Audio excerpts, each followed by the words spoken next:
Au nom du Père et du Fils et du Saint-Esprit. Amen. Grande joie d'être là avec toi en ce vendredi 3 mars. Chaque vendredi, comme d'habitude, c'est une journée pour jeûner, pour prier, faire des petits sacrifices. Mais il y a plusieurs sortes de façons de jeûner. Il y a ceux qui peuvent jeûner de la nourriture. Il y a ceux qui vont jeûner de paroles. Il y a ceux qui vont jeûner de, de faire des choses de péché. Il faut jeûner de notre péché. Mais il y a plusieurs façons de jeûner. Il faut que chacun aussi, dans l'écoute de l'Esprit Saint, puisse aussi trouver la façon de faire des petits sacrifices. Jeûner, c'est un sacrifice. D'accord? Que chacun de nous, en ce temps de carême, puisse aussi faire des petits sacrifices. Et d'offrir ces sacrifices pour ceux qui ont le plus besoin de notre prière, de notre intercession. D'accord? Maintenant, la première lecture d'aujourd'hui, c'est Ézéchiel chapitre 18, à partir du verset 21.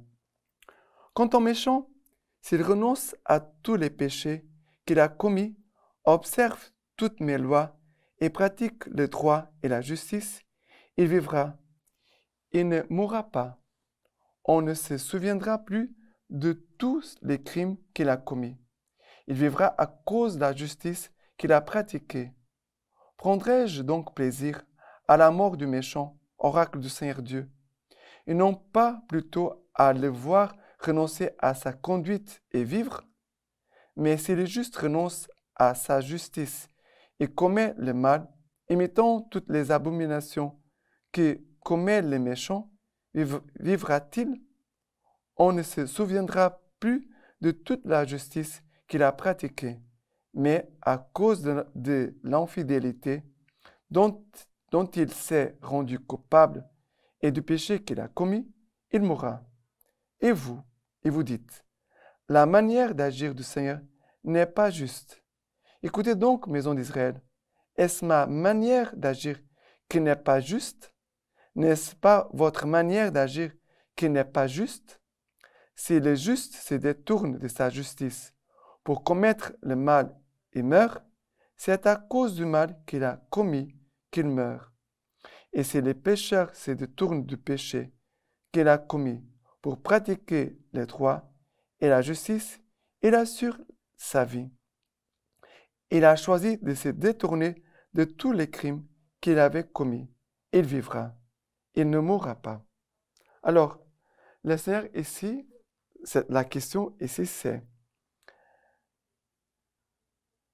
est-ce que le Seigneur prend plaisir à voir la mort?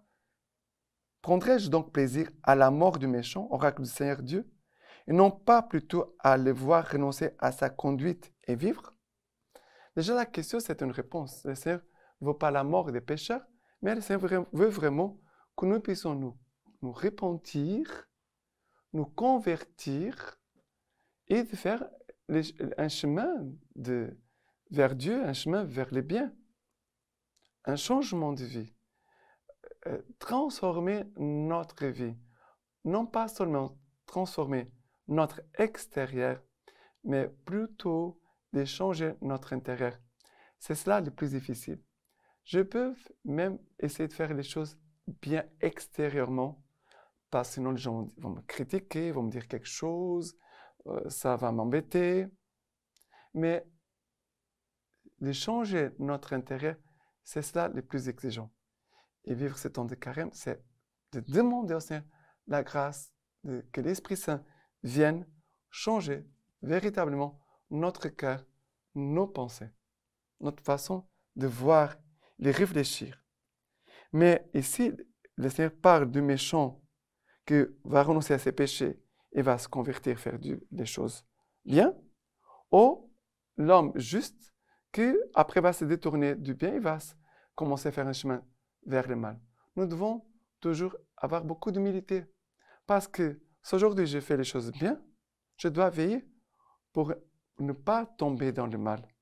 Celui qui est dans le mauvais chemin, il doit aujourd'hui se réveiller et dire, Seigneur, c'est la prière, Seigneur, je ne veux plus continuer comme ça. Aide-moi et par où je dois commencer. La personne doit réfléchir et commencer déjà à faire un petit pas. D'accord? Des petites choses qui peuvent vraiment nous aider à chacun de nous. D'accord? Maintenant, le psaume d'aujourd'hui, c'est le psaume 130. Le psaume 130 à partir du verset 1. Des profondeurs, j'écris vers toi, Seigneur. Seigneur, écoute mon appel. Que ton oreille se fasse attentif à l'appel de ma prière. Si tu retiens les fautes, Seigneur, Seigneur, qui subsistera? Mais le pardon est près de toi pour que demeure ta crainte. J'espère le Seigneur, j'espère de toute mon âme. J'attends sa parole. Mon âme attend le Seigneur plus que l'éveilleur l'aurore. Plus que l'éveilleur l'aurore, qu'Israël attende le Seigneur. Car près du Seigneur est la grâce, près de lui l'abondance du rachat. C'est lui qui rachètera Israël de toutes ses fautes. Alors, de se tourner vers le Seigneur, c'est venir auprès du Seigneur où nous trouvons la grâce. Et si nous trouvons la grâce elle est toute puissante. La grâce de Dieu, elle est plus forte que nous. Elle est plus forte que nos péchés. Nous devons nous appuyer sur la grâce de Dieu. Nous devons rechercher sa grâce. Nous devons rechercher, on pourrait même dire, le Seigneur, maître de la grâce. Voilà que le Seigneur veut nous combler de ses grâces. C'est vraiment, comme dit Saint Paul, là où le péché a régné, la grâce de Dieu veut surabonder. Et peut-être il y a eu beaucoup de péchés dans ta vie, mais le Seigneur veut te combler avec toutes les grâces. C'est sur l'abondance des grâces que le Seigneur veut te donner. D'accord? Maintenant, l'évangile d'aujourd'hui, c'est Matthieu chapitre 5, à partir du verset 20. Car je vous l'ai dit, si votre justice ne surpasse pas celle des scribes et des pharisiens, vous n'entrerez pas dans le royaume des cieux. Vous avez entendu qu'il a été dit aux ancêtres, tu ne tueras point, et si quelqu'un tue, il en répondra au tribunal. Eh bien, moi je vous dis, quiconque se fâche contre son frère, en répondra au tribunal. Mais s'il dit à son frère, crétin, il en répondra au Sanhédrin. Et s'il lui dit, renégat, il en répondra dans la géhenne du feu. Quand donc tu présentes ton offrande à l'autel, et si là tu te souviens que ton frère a quelque chose contre toi, laisse là ton offrande devant l'autel, et va d'abord te réconcilier avec ton frère. Puis, reviens, et alors présente ton offrande. Hâte-toi de t'accorder avec ton adversaire, tant que tu es encore avec lui sur le chemin, de peur que l'adversaire ne te livre au juge, et le juge au garde, et qu'on ne te jette en prison. En vérité, je te le dis, tu ne sortiras pas de là, que tu n'ailles rendu jusqu'au dernier sou. Alors, ici, la parole de Dieu nous parle de commandement. Tu ne tueras point. Je n'ai pas tué personne. Mais après, et c'est la parole de Dieu, Jésus va nous enseigner de quelle façon nous pouvons aussi tuer les autres. Il va dire, Jésus, eh bien, moi je vous dis, quiconque se fâche contre son frère, on répondra au tribunal. S'il dit à son frère, crétin, il en répondra au Sanhédrin. Et s'il lui dit, renégat, il en répondra dans la géhenne de feu. Voyez le poids des paroles. Quelqu'un qui va dire, qui se fâche contre son frère. Quelqu'un qui va dire à son frère crétin, ou qui va dire à son frère renégat, voilà la gravité de notre péché. Bien sûr qu'on peut avoir des difficultés entre nous, mais on ne peut pas demeurer dans le péché. Ça veut dire, il y a une petite difficulté entre nous deux.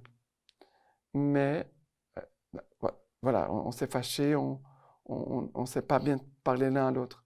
Mais après, on va laisser la poussière descendre, on va se rendre compte de ce que nous avons dit, de ce que nous avons fait. Mais après, qu'est-ce que tu vas faire? Tu vas laisser les choses comme ça? Parce que souvent, il y a des gens qui sont très orgueilleux, qui vont laisser les choses comme ça. Voilà, je ne vais rien dire, je vais laisser la chose s'en aller comme ça. Non, ce n'est pas possible. On doit, ça concerne des offenses. Ce sont des offenses. Appelées renégats, crétins, on est en train d'offenser l'autre. Parce que parfois, on doit dire à nos frères, parfois on a besoin de dire, mais ça, ce n'est pas correct. C'est une correction fraternelle. Ce n'est pas offenser l'autre. Je suis en train de dire à quelqu'un, ça, c'est malhonnête. Ça, tu es malhonnête dans ce que tu as fait. Ce n'est pas correct. C'est une correction fraternelle. C'est différent de quelqu'un qui est en train d'offenser l'autre. Je ne suis pas content avec ce que tu as fait ou ce que tu as dit. Non, ce n'est pas correct. Et là, le Seigneur dit, tu dois aller d'abord te réconcilier avec ton frère et après, tu dois venir et faire ton offrande devant l'autel. Et là, le Seigneur pourra accepter ton offrande. D'accord? Le Seigneur nous demande de nous réconcilier avec nos frères. S'il y a quelqu'un dont tu as besoin de te réconcilier avec lui aujourd'hui, n'hésite pas et cherche ton frère, ta sœur, la personne que tu dois rencontrer. D'accord? Maintenant, la lecture patristique de Aelred de Rielvo. Rien ne nous encourage tant à l'amour des ennemis, en lequel consiste la perfection de l'amour fraternel, que de considérer avec gratitude l'admirable patience du plus beau des enfants des hommes. Il a tendu son beau visage aux impies pour qu'ils le couvrent de crachats. Il les a laissés mettre un bandeau sur ses yeux, qui d'un signe gouverne l'univers. Il a exposé son dos au fouet. Il a soumis aux pointes des épines sa tête, devant laquelle doivent trembler princes et puissants. Il s'est livré lui-même aux affronts et aux injures. Et enfin, il a supporté patiemment la croix, les clous, la lance, les fiels, les vinaigres, demeurant au milieu de tout cela, plein de douceur et de sérénité. Il fut mené comme une brebis à l'abattoir. Il s'est tu comme un agneau devant celui qui le tendait. Et il n'ouvrit pas la bouche. En entendant cette admirable parole, pleine de douceur, d'amour et d'imperturbable sérénité, Père, pardonne-leur. Que pourrait-on ajouter à la douceur et à la charité de cette prière? Et pourtant le Seigneur ajouta quelque chose. Il ne se contenta pas de prier. Il voulut aussi excuser. Père, dit-il, pardonne-leur, car ils ne savent pas ce qu'ils font. Ils sont sans doute des grands pécheurs, mais ils en ont à peine conscience. C'est pourquoi, Père, pardonne-leur. Ils crucifient, mais ils ne savent pas qui ils crucifient. Car s'ils l'avaient su, ils n'auraient jamais crucifié le Seigneur de gloire. C'est pourquoi, Père, pardonne-leur. Maintenant, je vous laisse la bénédiction par les mains toutes pures de la Vierge Marie. Que Dieu Tout-Puissant vous bénisse et vous garde, le Père, le Fils et le Saint-Esprit. Amen.